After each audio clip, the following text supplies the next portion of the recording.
بسم اللہ الرحمن الرحیم۔ دیکھو میرے بھائیوں، میں آپ سے ایک سوال کرتا ہوں، اگر ہمارے محلے کے اندر یہاں پر کوئی ٹوکیز بناوے، سینما ہال بناوے فلم کے لیے، تو کیا یہ محلے والے برداشت کریں گے؟ سب سے پہلے یہ کہیں گے کہ یار اپنی اولاد کا کیا، اپنی اولاد بگڑ جائے گی، لوگ یہاں پر آئیں گے، پتہ نہیں کیا کیا ہو سکتا ہے، جب عیاشی کا اڈا ہے تو کچھ بھی ہو سکتا ہے۔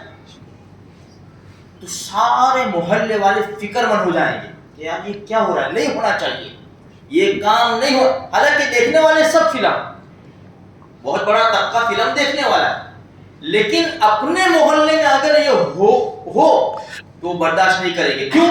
اولاد کا مسئلہ آئے گا، اولاد کا مسئلہ، اس لیے برداشت نہیں کریں گے۔ اور مسلمان کی شان بھی یہی ہے کہ ایسے اڈوں کو ہمارے محلے میں برداشت نہیں کیا جائے گا۔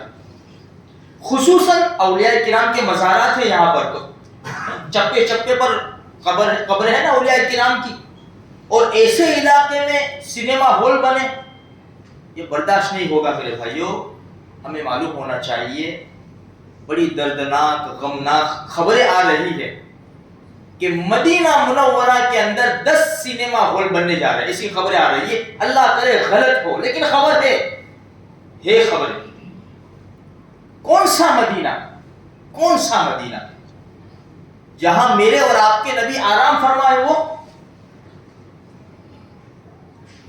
جہاں پر دجال بھی داخل نہیں ہوگا، دجال طاعون کی بیماری وہاں پر داخل نہیں ہوگی۔ حدیث میں اللہ کے رسول صلی اللہ علیہ وسلم نے فرمایا کہ جس نے مدینہ منورہ میں بدعت کا کام کیا یا گناہ کا کام کیا یا گناہ کا کام کرنے والے کو ٹھکانہ دیا، اس کے اوپر اللہ کی لعنت، فرشتوں کی لعنت اور سارے انسانوں کی لعنت اس کے اوپر۔ نہ اس کی فرض قبول ہے، نہ نفل قبول ہے، نہ سنت قبول ہے۔ اب میرے بھائی، ہم تو روکنے نہیں جا سکتے، ہم تو بہت دور ہیں، ہمارے پاس اتنی طاقت بھی نہیں ہے، لیکن رب کو منانا ہے، بس رب کو منانا ہے میرے بھائیوں۔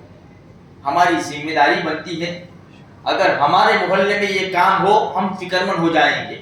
یہ کون سا شہر ہے جہاں پر مرنے والے کے بارے میں ہمارے آقا صلی اللہ علیہ وسلم نے فرمایا میں سفارش کروں گا، جہاں پر امام الانبیاء موجود ہے، ہزاروں لاکھوں صحابہ نے جہاں پر زندگی گزاری، کتنے قدم مبارک پڑے ہوں گے اسی سرزمین کے اوپر۔ اور اسی سرزمین کے اوپر میرے بھائیوں عیاشی کے اڈے اگر کھل جائے تو ہم مسلمانوں کا سر نیچے ہو جائے گا۔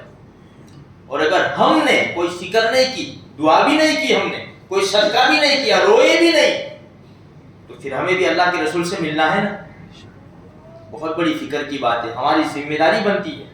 ہم کچھ نہیں کر سکتے، 2 رکعت نماز پڑھ کے آنسو بہا لے میرے بھائیوں، اللہ کو منا لے۔ اللہ وہ پاک سرزمین ہے جہاں دجال داخل نہیں ہو سکتا، یہ چھوٹے چھوٹے دجال کیسے داخل ہو جائیں گے؟ اس لیے میرے بھائیوں بس مجھے آج یہی بات کہنی، جب سے یہ خبریں سنی، خبریں کب سے سن رہے تھے، لیکن اسی میں نے اعتماد والی خبریں ابھی آ رہی ہے کہ ایسی خبریں جس کے اوپر بھروسہ کیے، خبریں تو کب سے آ رہی ہے، لیکن ابھی ایسی خبریں آنے شروع ہوئی ایسے لوگوں سے جن کے اوپر بھروسہ کیا جا سکتا ہے کہ نہیں یہ کام ہونے جا رہا ہے۔